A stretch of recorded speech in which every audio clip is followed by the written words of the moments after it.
नमस्ते, मेरा नाम प्रतीक्षा है और आप देख रहे हैं ऑर्डिनरी ललन टॉप पर। कई उठापटक मचाने के बाद आखिरकार साल 2020 जाने वाला है। कुछ ही घंटे बाकी रह गए हैं। 2021 कैसा होगा हम कुछ कह नहीं सकते, केवल दुआ करते हैं कि 2020 जैसा कतई ना हो, उससे थोड़ा बेहतर हो। खैर, अब ये साल तो जा ही रहा है, तो सोचा कि क्यों ना इसे अच्छे से अलविदा कहा जाए, थोड़ा मेमोरी को रिवाइंड कर लिया जाए। हमने ऐसा किया तो पाया कि इस साल कई औरतें ऐसी रहीं जिन्होंने कई दिनों तक हेडलाइंस में कब्जा जमाए रखा। वैसे तो लिस्ट काफ़ी लंबी है, लेकिन बात 2020 की हो रही है तो सोचा कि क्यों ना 20 औरतों के बारे में आपको बताया जाए। तो ये रही उन 20 औरतों की लिस्ट जिन्होंने 2020 में खूब सुर्खियां बटोरी। पहला नाम याद आता है निर्मला सीतारमण का। भारत की वित्त मंत्री हैं, तो जाहिर सी बात है कि इकोनॉमिक मुद्दों की वजह से खबरों में रही। इस साल भारत की जीडीपी यानी सकल घरेलू उत्पाद में गिरावट हुई। अगस्त में उन्होंने देश की गिरती अर्थव्यवस्था का जिम्मेदार कोरोना को बताया। ये भी कहा कि कोरोना एक्ट ऑफ गॉड है। उनके इस बयान पर लोगों ने उन्हें जमकर ट्रोल किया था। दिसंबर में फोर्ब्स ने दुनिया की 100 सबसे शक्तिशाली महिलाओं की लिस्ट निकाली, जिसमें निर्मला 41वें नंबर पर रही थी। अगला नाम लक्ष्मी अग्रवाल का है। एसिड अटैक सर्वाइवर हैं। इनकी लाइफ पर ही छपाक फिल्म बनी है। ये फिल्म जनवरी 2020 में रिलीज हुई थी। हालांकि छपाक में लक्ष्मी के किरदार का नाम मालती रखा गया था। फिल्म के जरिए लक्ष्मी के साथ हुई एसिड अटैक की घटना और उसके बाद का जो उनका संघर्ष था वो दिखाया गया था। छपाक फिल्म की बात हुई है। इसी क्रम में अगला नाम लेंगे हम दीपिका पादुकोण का। इनके लिए साल की शुरुआत ही ट्रोलिंग से हुई। जनवरी में उनकी फिल्म छपाक, जिसका हमने जिक्र किया, वो आने वाली थी। इधर 5 जनवरी की शाम जेएनयू में हिंसा हुई। कुछ नकाबपोशों ने स्टूडेंट्स और टीचर्स पर हमला किया। घटना के बाद जेएनयू के स्टूडेंट्स का प्रोटेस्ट शुरू हुआ। 7 जनवरी की शाम दीपिका पादुकोण भी जेएनयू पहुंची, स्टूडेंट्स को मौन समर्थन दिया। इसके बाद जो हुआ उसका अंदाजा लगाना मुश्किल नहीं है। अगला नाम बिल्किस दादी का है। दिल्ली का शाहीन बाग इलाका, यहाँ सीएए यानी नागरिकता संशोधन कानून के खिलाफ कई दिनों तक प्रदर्शन चला। इसमें कई दादियां भी धरने पर बैठी। इनकी तस्वीरें भी वायरल हुई। इन्हीं में शामिल थी बिल्किस। 82 बरस की हैं। लोग इन्हें बिल्किस दादी के नाम से भी जानते हैं। तस्वीरें सामने के आने के बाद बिल्किस को शाहीन बाग प्रोटेस्ट के चेहरे के तौर पर पहचान मिली। नाम इतना हुआ कि इन्हें टाइम मैगजीन ने अपनी सालाना लिस्ट में भी जगह दी। अगला नाम कनिका कपूर का, जो सिंगर हैं। बेबी डॉल में सोने दी गाने से फेमस हुई थी। भाई, मार्च का महीना तो कनिका की ही खबरों से पटा पड़ा था, क्योंकि वो लंदन से लौटने के बाद कोरोना पॉजिटिव पाई गई थी। ये इंडिया में आए शुरुआती केसेस में से एक था। कोरोना का शिकार होने वाली पहली बॉलीवुड सेलिब्रिटी भी थी।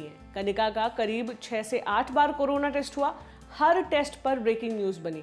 लगातार 2 रिपोर्ट्स नेगेटिव आने के बाद वो 6 अप्रैल को फाइनली अस्पताल से डिस्चार्ज हुई थी। अगला नाम सफूरा जरगर का। जामिया मिल्लिया इस्लामिया की पीएचडी स्कॉलर है। 27 बरस की हैं। फरवरी में नॉर्थ ईस्ट दिल्ली के कुछ इलाकों में हिंसा हुई थी। दिल्ली पुलिस ने अप्रैल में सफूरा को इस हिंसा के तहत गिरफ्तार किया। उन पर हिंसा में हाथ होने का आरोप लगा। अनलॉफुल एक्टिविटी प्रिवेंशन एक्ट यानी यूएपीए के तहत उनके खिलाफ केस दर्ज हुआ। गिरफ्तारी के बाद खबर आई कि सफूरा प्रेग्नेंट हैं। इसके बाद सोशल मीडिया पर लोगों ने उनके बारे में अनाप शनाप लिखना शुरू कर दिया। सफूरा को जून में दिल्ली हाई कोर्ट ने जमानत दे दी थी। अभी वो जमानत पर कोर्ट से बाहर हैं और उनके बच्चे का जन्म हो चुका है। अगला नाम साइकिल गर्ल ज्योति। कोरोना वायरस लॉकडाउन के चलते हजारों की संख्या में मजदूर पैदल चलकर अपने घरों की ओर जाने पर मजबूर हुए। वो तस्वीरें हम कभी भूल नहीं सकते। इन तस्वीरों में एक तस्वीर थी 15 साल की ज्योति कुमारी की। गुरुग्राम में फंसी ज्योति ने अपने असहाय पिता को साइकिल पर बैठाकर सिर्फ 7 दिन में 1200 किलोमीटर की दूरी नाप दी और अपने घर दरभंगा पहुंची। दी ललन टॉप की टीम बिहार की चुनाव यात्रा के दौरान ज्योति के घर गई। पता चला कि गरीबी में पलने वाली ज्योति का परिवार अब तरक्की कर रहा है। पहले जहां परिवार एक कमरे के घर में रहता था, अब उनके पास निर्माणाधीन 2 मंजिला घर है। अगला नाम के शैलजा का, जो केरल की हेल्थ मिनिस्टर है। सीपीआईएम की नेता है। केरल में कोरोना वायरस से अच्छी तरह से निपटने के चलते कई बार खबरों में है। केरल भारत का पहला ऐसा राज्य था जहां कोरोना का पहला कंफर्म केस मिला था, इस साल जनवरी में। लेकिन अभी के आंकड़ों को लेकर देश के बाकी राज्यों से इसकी तुलना करें तो केरल में कोरोना से मरने वाले लोगों की संख्या काफी कम है, जो एक अच्छी बात है। इसका क्रेडिट जाता है के शैलजा को। जो समय रहते इस बीमारी से निपटने के लिए संभावित जरूरी कदम उठाती रही। दुनिया भर में शैलजा की तारीफ हुई। अगला नाम रिया चक्रवर्ती का है, जो एक्ट्रेस हैं। सुशांत सिंह राजपूत की गर्लफ्रेंड थी। सुशांत की मौत के बाद उनके परिवार वालों ने रिया पर सुसाइड के लिए उकसाने के आरोप लगाए, पैसे हड़प करने के, टॉर्चर करने के भी आरोप लगाए। इसके बाद रिया के खिलाफ केस दर्ज हुआ। सीबीआई और ईडी ने जांच शुरू की। ड्रग वाला एंगल सामने आया। उसके बाद एनसीबी यानी नारकोटिक्स कंट्रोल ब्यूरो ने भी मामले की जांच शुरू कर दी। रिया के ऊपर सुशांत के लिए ड्रग्स मुहैया कराने के आरोप लगे। उन्हें एनसीबी ने गिरफ्तार किया। रिया करीब 1 महीने तक जेल में रही। बाद में उन्हें जमानत पर रिहाई मिल गई। रिया का नाम जब सुशांत केस में पहली बार सामने आया था, तब सोशल मीडिया पर लोगों ने उनके खिलाफ तरह तरह की खूब बातें लिखी। उन्हें डायन, हत्यारी, लालची, गोल्ड डिगर कहा गया। लोगों ने उन्हें इंस्टाग्राम पर मैसेज करके रेप तक की धमकी दी। अगर ये देखा जाए कि इस साल किस भारतीय महिला को सबसे ज्यादा ट्रोल किया गया, तो शायद रिया का नंबर 1 पर नाम होगा। खैर, अभी वो जमानत पर रिहा है और जांच चल रही है। अगला नाम रूपल पटेल का है, जो एक्ट्रेस हैं। साथ निभाना साथिया की कोकिलाबेन के रोल से बड़ी फेमस हुई थी। सीरियल तो 2017 में ही खत्म हो गया था, लेकिन कोकिलाबेन का रसोड़े में कौन था वाला डायलॉग इस साल जमकर वायरल हुआ। ऑनलाइन क्रिएटर यशराज मुखाटे ने इस डायलॉग को वीडियो का फॉर्म दिया और अपने यूट्यूब चैनल पर डाला, और देखते ही देखते ये वीडियो वायरल हो गया। अगला नाम सरोज खान का है। इस साल बहुत से नामी लोग हमें छोड़कर हमेशा के लिए चले गए। इन्हीं लोगों में famous dancer, choreographer Saroj Khan का नाम भी शामिल है। इन्होंने 3 जुलाई को 71 बरस की उम्र में आखिरी सांस ली। इन्हें दिल का दौरा पड़ा था। सरोज खान को बॉलीवुड में डांस की गुरु कहा जाता था। कहा जाता है कि अपने करियर में इन्होंने करीब 2000 गाने कोरियोग्राफ किए थे। सरोज ने कोरियोग्राफी के लिए 3 बार राष्ट्रीय फिल्म पुरस्कार भी जीता था। उन्होंने 1, 2, 3, हमको आजकल है इंतजार, धक धक करने लगा, चोली के पीछे क्या है, डोला रे डोला, निमुड़ा जैसे कई आइकॉनिक डांस नंबर्स दिए थे। अगला नाम अनुष्का शर्मा का। वैसे इस साल इनकी कोई फिल्म नहीं आई जिसमें इन्होंने एक्टिंग की हो, लेकिन अपनी सीरीज पाताल लोक और फिल्म बुलबुल के लिए खबरों में बनी रही, क्योंकि वो इन दोनों की प्रोड्यूसर हैं। दोनों ने ही फिल्म फेयर, OTT अवार्ड्स में कई सारे अवार्ड्स अपने नाम किए। वहीं पर्सनल लाइफ के कुछ इंसिडेंट्स की वजह से भी अनुष्का हेडलाइंस में रही। जैसे IPL के एक मैच में विराट कोहली की बैटिंग देखकर कमेंटेटर सुनील गावस्कर ने एक बात कह दी थी कि लॉकडाउन में विराट ने केवल अनुष्का की बॉलिंग ही प्रैक्टिस की थी। सुनील गावस्कर इस कमेंट को सेक्सिस्ट कहा गया। आरोप लगे कि वो अनुष्का को बेवजह टारगेट कर रहे हैं। अनुष्का ने भी इसका जवाब दिया था। कहा था कि एक पति के खेल के लिए पत्नी को दोषी ठहराते हुए ऐसा स्टेटमेंट कैसे दे दिया। आपको ये बता दें कि सुनील गावस्कर लॉकडाउन के दौरान वायरल हुए एक वीडियो को लेकर कमेंट कर रहे थे, जिसमें विराट और अनुष्का साथ में क्रिकेट खेल रहे थे। बाद में गावस्कर ने इस बात को साफ किया। खैर, इसके अलावा अनुष्का प्रेग्नेंट भी हैं। उन्होंने और विराट ने कुछ ही महीने पहले सोशल मीडिया के जरिए इस बात की जानकारी दी थी। इसके बाद विराट ने पैटर्निटी लीव भी अप्लाई की थी, जिस वजह से लोगों ने विराट समेत अनुष्का को ट्रोल किया था। अगला नाम है कंगना रनौत का। इन्होंने तो साल भर इतना रायता फैलाया है कि हम इसे एक वीडियो में समेट ही नहीं सकते। पहले ये जान लें कि कंगना के साल की शुरुआत तो एकदम धांसू रही। जनवरी में पद्मश्री अवार्ड से सम्मानित हुई। फिर जून में जब सुशांत की मौत की खबर सामने आई, तो कंगना ने बॉलीवुड के कई नामी लोगों पर सुशांत को फिल्में न देने के आरोप लगाए। कहा कि इन बड़े प्रोडक्शन हाउस की वजह से ही सुशांत आज इस दुनिया में नहीं है। करण जौहर पर तो बहुत कुछ कहा। इसके बाद बारी आई शिवसेना के साथ हुई भसड़ की। कंगना ने ट्वीट कर मुंबई को POK कह दिया।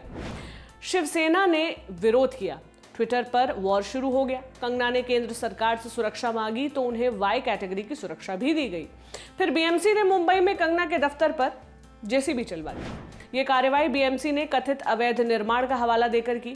कंगना ने फिर ट्वीट पर ट्वीट किए और दफ्तर तोड़ने वाला मामला पहुंच गया बॉम्बे हाई कोर्ट। इसके अलावा कंगना ने जया बच्चन को भी निशाने पर लिया। उर्मिला मातोंडकर के खिलाफ भी ट्वीट किए। धर्म के मुद्दे पर भी ट्वीट किए। महेश भट्ट और विशेष फिल्म्स के खिलाफ भी लगातार बोलती रहीं। इस बीच कंगना और उनकी बहन रंगोली चंदेल पर सांप्रदायिक नफरत फैलाने के आरोप भी लगे। इन सारे मुद्दों के अलावा भी कंगना और भी कई मुद्दों पर लगातार बोलती रहीं, जैसे किसान आंदोलन और एक बुजुर्ग महिला महेंद्र कौर को लेकर 100 रुपए वाली कहा था। इस पर दिलजीत दोसांझ से हाल में उनकी लंबी बहस भी हुई। अगला नाम पुष्पम प्रिया का। बिहार विधानसभा चुनाव में इस बार ये नाम काफी चर्चा में रहा।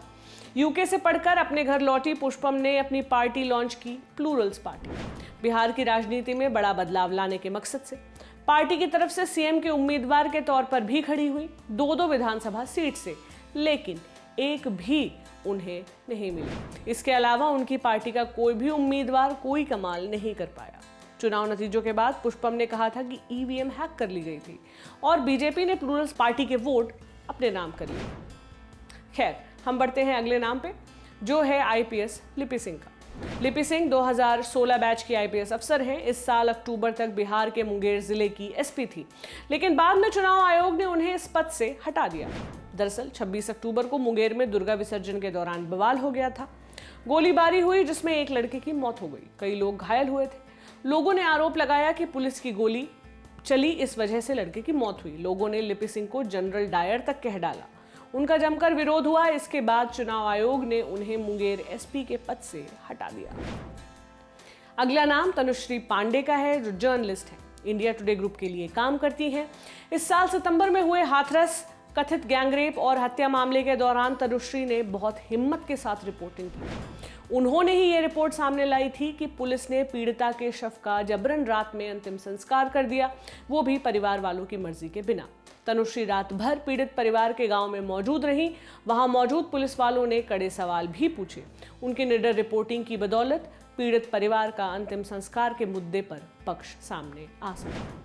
अगला नाम सीमा कुशवाहा का। निर्भया गैंगरेप मामले में पीड़ित परिवार की वकील थी हैं। चारों दोषियों को सजा दिलवाने के लिए कई साल तक कानूनी लड़ाई लड़ी। निर्भया की मां आशा देवी का पक्ष मजबूती से कोर्ट के सामने रखा। 20 मार्च 2020 को चारों दोषियों को फांसी हुई।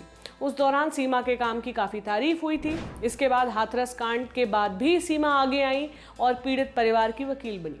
अभी पीड़ित परिवार का पक्ष सीमा ही कोर्ट में रख रही है। उनका कहना है कि वो इस परिवार को भी इंसाफ दिलवाएंगी। अगला नाम आर्या राजेंद्रन का। केरल के तिरुवनंतपुरम की मेयर है, महज 21 बरस की। कुछ ही दिन पहले मेयर का पद संभाला। इसे संभालने के साथ ही आर्या देश की अब तक की सबसे युवा मेयर बन गई। आर्या जब 5वीं क्लास में थी तब वो सीपीएम से जुड़े बच्चों के ऑर्गेनाइजेशन बाल संगम का हिस्सा बनी और तब से अभी तक सीपीएम के साथ है। अगला नाम तब्बू का। नेटफ्लिक्स पर आई अ सूटेबल बॉय सीरीज में तब्बू ने काफी अहम रोल निभाया। वो इसमें एक सिंगर और वेश्या के रोल में थी। उनके किरदार का नाम था सईदा बाई। सीरीज में सईदा बाई और ईशान खट्टर के किरदार मान कपूर के बीच प्यार दिखाया गया है। उनके ऊपर फिल्माई गई गजलें सोशल मीडिया पर खूब वायरल हुई। और अब आखिरी नाम है नेहा कक्कड़ का, जिन्हें कौन नहीं जानता। फेमस सिंगर हैं, आजकल तो खूब छाई हुई हैं। अब अपने ही म्यूजिक वीडियोस में वो एक्टिंग भी कर रही हैं। साल के आखिरी महीनों में नेहा ने सिंगर रोहनप्रीत सिंह से रिलेशनशिप का खुलासा किया। इसके बाद उनके ऊपर सोशल मीडिया पर जमकर मीम बने। बाबू सोना को लेकर भी लोगों ने मीम बनाए। इसके बाद नेहा और रोहनप्रीत ने अक्टूबर में शादी की। नेहा ने शादी में जो लहंगा पहना उसकी तुलना लोगों ने अनुष्का शर्मा और प्रियंका चोपड़ा के लहंगे से कर दी। इस पर भी लोगों ने नेहा को ट्रोल किया। क्या करे, कोरोना के टाइम में बहुत से लोग खाली बैठे थे। खैर, इसके बाद दिसंबर में नेहा और रोहनप्रीत का साथ में एक वीडियो आया, जिसके प्रमोशन के लिए उन्होंने एक तस्वीर डाली थी जिसमें नेहा प्रेग्नेंट दिख रही थी। हालांकि ये खुलासा नहीं किया था कि ये तस्वीर प्रमोशन के लिए ही है। लोगों ने इस पर भी नेहा को ट्रोल किया, कहा कि शादी के 2 महीने बाद ही कैसे प्रेग्नेंट हो गई। तो ये कुछ महिलाएं थी जो इस साल खबरों में बनी रही। क्या आप भी इस लिस्ट में कोई नाम जोड़ना चाहते हैं तो कमेंट बॉक्स में जरूर लिखें। ये लिस्ट आपके लिए बनाई थी लालिमा ने। मेरा नाम प्रतीक्षा है। शुक्रिया।